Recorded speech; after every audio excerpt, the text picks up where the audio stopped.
Chers collègues, chers futurs résidents, bonjour et bienvenue à cette quatrième dizaine de QCM en hémato.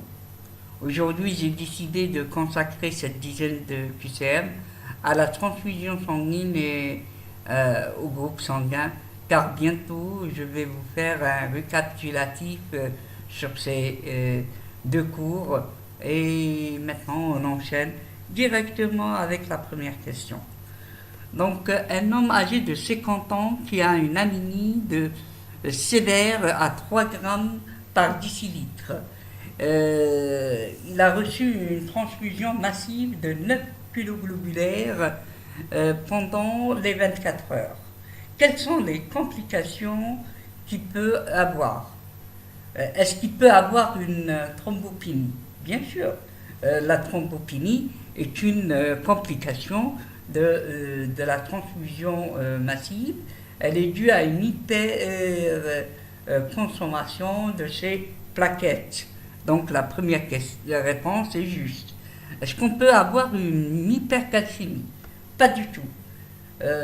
Bien au contraire, le sang est conservé dans du citrate qui est un anticoagulant mais chélateur de calcium.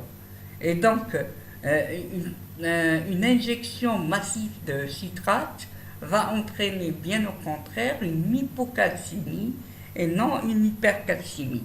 Donc la réponse B est fausse. Est-ce qu'on peut avoir une hypercalémie? Oui, tout à fait. L'hypercalémie est une complication qui se voit lors d'une transfusion massive. C'est une complication métabolique due à l'éclatement des globules rouges qui libèrent beaucoup de potassium. Et donc l'hypercalémie est une conséquence de la transfusion massive. Une insuffisance hépatique aiguë, pas du tout. Ce n'est pas une complication de la transfusion sanguine. Alors que l'hypothermie, oui, une hypothermie peut survenir surtout si on transfuse un patient avec du sang qui n'est pas réchauffé. Avant toute transfusion, le sang doit être ramené à 37 degrés, la température du corps, dans un bain-marie, puis être transfusé au patient. Sinon, cela va entraîner une hypothermie, une chute de la température du corps et donc une hypothermie. Donc, la réponse E est juste. La deuxième question, c'est lors d'une incompatibilité transfusionnelle, elle peut entraîner, premièrement, une hémoglobinémie, bien sûr. Lorsque les globules rouges sont lysés, elles éclatent, il y a libération de l'hémoglobine dans le plasma, entraînant la présence d'une hémoglobinémie. Cette hémoglobine peut passer dans les urines, traverser la barrière rénale et donc passer dans les urines. Donc on va avoir une hémoglobinurie. Tout à fait. La troisième proposition, est-ce qu'on peut avoir une hyperréticulocytose? Oui. Lorsqu'on a une incompatibilité transfusionnelle, ceci va entraîner entraîner une anémie qui est d'origine périphérique par hémolyse, et donc il y a une stimulation de la moelle. Et donc, conséquence de l'hyperréticulocytose. Donc la réponse C est juste. Est-ce qu'on peut avoir une augmentation de la bilirubine indirecte? Tout à fait. Lorsque l'hémoglobine est libérée dans le plasma, il est directement transformé en bilirubine indirecte, et donc oui, on peut avoir une hyperbilirubinémie indirecte. La réponse E, une diminution de l'haptoglobine. Oui, tout à fait. Lorsque l'hémoglobine est libérée dans le plasma, il va se fixer sur une protéine qui est minoritaire, qu'on appelle l'haptoglobine. Et cette haptoglobine va s'effondrer une fois l'hémoglobine est libérée. Donc, dans cette question, toutes les réponses sont justes. Donc, parmi les complications suivantes, quelles sont qui peuvent être provoquées par une transfusion de sang massive? Je sais que cette question a déjà été posée, mais j'ai préféré refaire ce QCM afin d'éclaircir certains paramètres. Et donc, parmi les 5 propositions, est-ce que ça peut entraîner une hyperkaliémie? On en a déjà discuté de ça, bien sûr. L'hyperkaliémie est une complication d'une transfusion massive. Lorsque les globules rouges éclatent, ils libèrent du potassium et du sodium. Donc hyperkaliémie, hypernatrémie. Et donc la réponse A est juste, alors que la réponse B est fausse. L'hypocalcémie, bien sûr, une transfusion massive de citrate va entraîner une chélation de calcium et donc une hypocalcémie. La réponse C est juste. L'hypothermie, surtout si le sang n'est pas bien réchauffé, et donc l'hypothermie peut être une des conséquences de la transfusion de sang. Maintenant, arrivons à l'œdème pulmonaire. Je dis oui, l'œdème pulmonaire, lorsque on transfuse une très grande quantité de sang, cela va entraîner une surcharge et donc un œdème pulmonaire par surcharge, un OAP, et non un œdème pulmonaire lésionnel, car l'œdème pulmonaire type lésionnel est dû surtout à un conflit antigène-anticorps, et donc par un autre mécanisme, alors que l'œdème pulmonaire aigu est dû à une surcharge volumique. Donc la réponse A, C, D et E sont justes. La compatibilité ABO doit être absolument respectée en cas de transfusion de culoglobulaire. Bien sûr, tout à fait. C'est l'indication formelle d'une transfusion de culoglobulaire. Par contre, elle n'est pas obligatoire lors d'une transfusion de plasma frais, d'immunoglobulines polyvalentes, ni d'albumine humaine. Voire même, elle n'est pas indispensable en cas d'un concentré unitaire plaquettaire, si celui-ci n'est pas contaminé par des globules rouges. Sinon, s'il est contaminé par quelques globules rouges, la compatibilité ABO est nécessaire. Mais normalement, un culoplaquettaire unitaire plaquettaire par site aphérèse ne doit pas être contaminé par des globules rouges. Le test de Coombs direct est une méthode d'hémagglutination. Bien sûr, c'est un test dont le principe est de mélanger des globules rouges du malade avec un anticorps anti-immunoglobuline humaine. Donc, et on observe l'agglutination de ces globules rouges.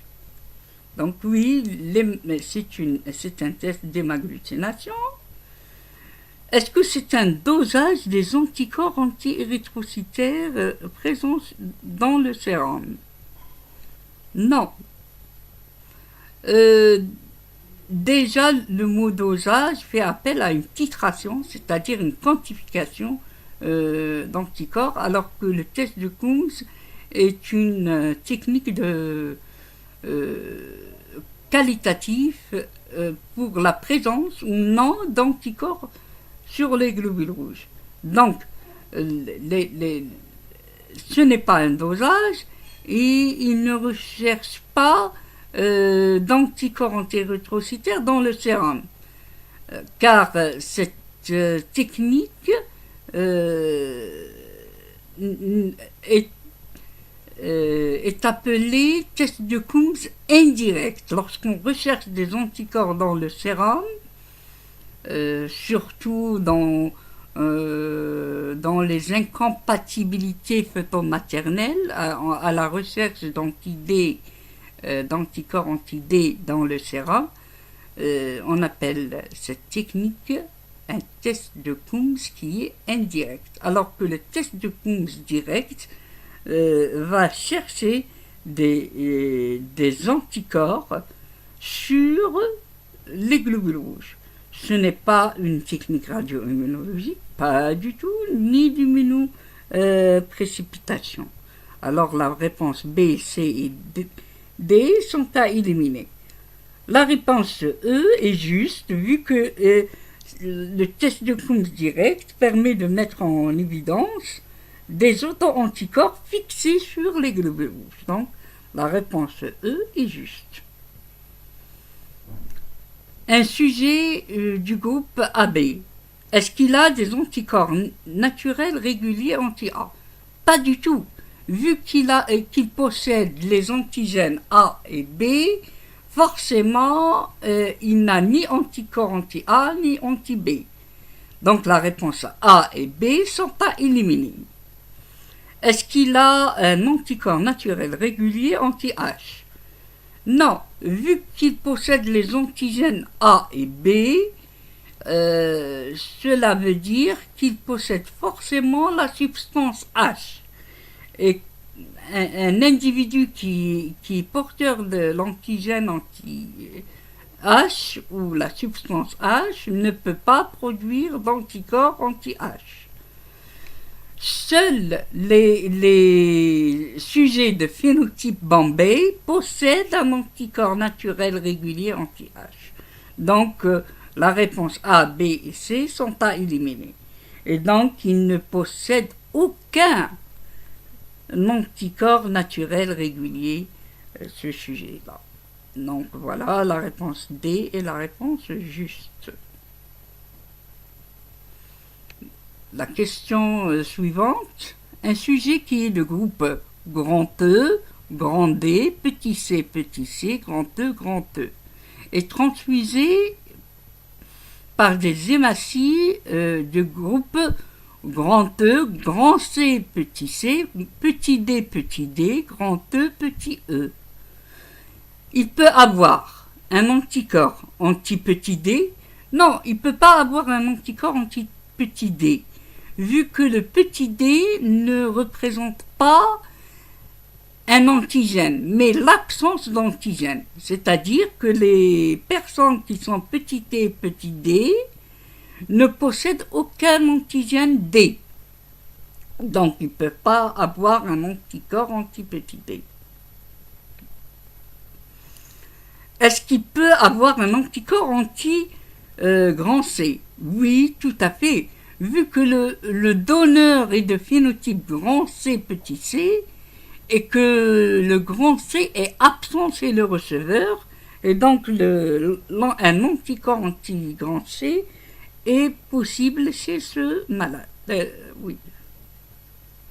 Tout à fait. Alors que le petit c est présent chez le receveur, et donc il ne peut pas produire d'anticorps anti-petit c.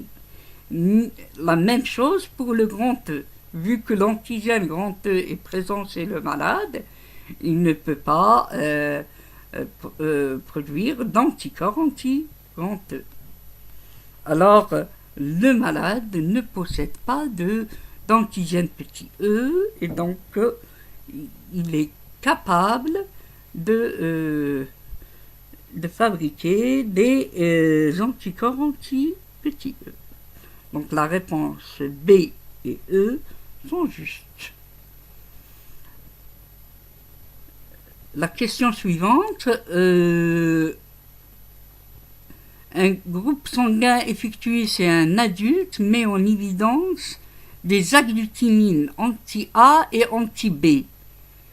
Le génotype de cette personne, est-ce qu'il est grand A, grand A, grand A, O, O, grand A, grand B, grand O, ou O, B, A et B, ou petit O, petit O.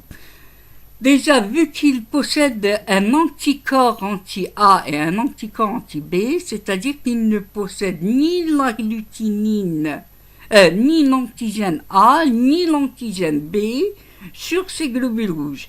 Et donc, la réponse A, B, C et D sont fausses. Il ne possède pas d'antigène A ni d'antigène B. Et donc la seule réponse juste, c'est la réponse E. Je pense que cette question est très facile. Hein.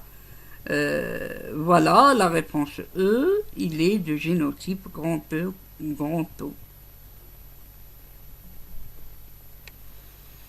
Concernant le système ABO, toutes ces réponses sont justes, sauf une.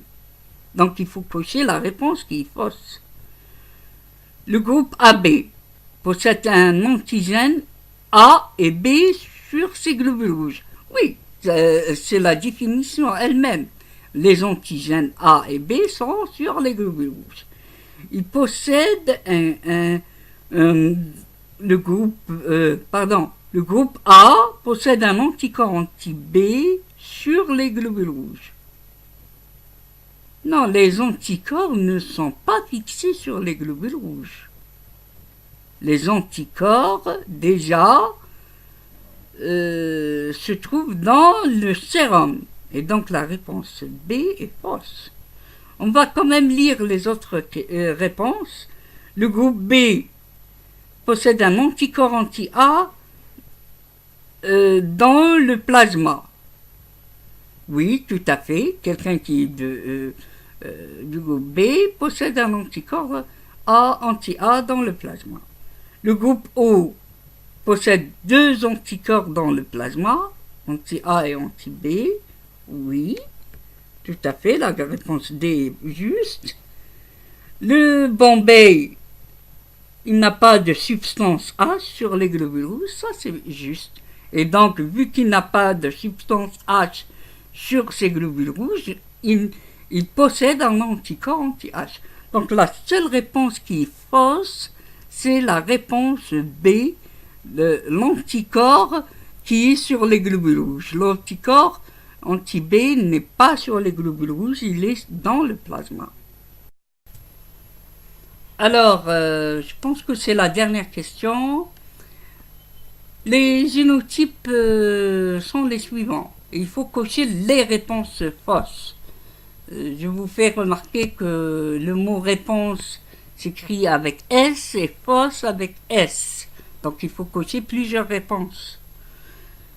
Le phénotype A correspond à un génotype grand A ou grand A O. Tout à fait. Je rappelle que l'allèle A et B sont codominants et donc s'ils sont présents, ils vont s'exprimer ensemble sur la surface des globules rouges. Alors que l'allèle O est récessif et donc s'il est associé à un allèle A ou B, il ne va pas s'exprimer. Donc, bien sûr, le phénotype A correspond à un génotype grand A ou grand A O. La même chose pour le phénotype B, il correspond à un génotype grand B ou grand BO. Le phénotype O correspond à un génotype grand O. Oui, il ne peut pas être autrement. Car s'il est associé à un autre allèle, cet allèle va être exprimé quel qu'il soit en X. Donc, la réponse C est juste. La réponse D, le phénotype AB correspond à un génotype AO ou OB. Non, tout à fait, cette réponse est fausse. Je vous rappelle qu'on a une seule paire de chromosomes 9, et donc le premier allèle A va s'exprimer sur le premier chromosome, alors que l'allèle B sur le deuxième chromosome. Donc un sujet de phénotype AB a forcément un génotype de type AB. Le phénotype O correspond à un génotype OA. Pas du tout. Si l'allèle A est présent, il sera forcément exprimé sur la surface des globules rouges. Donc, l'allèle A n'est pas présent dans le phénotype O. Donc, la réponse D et E sont forcément fausses.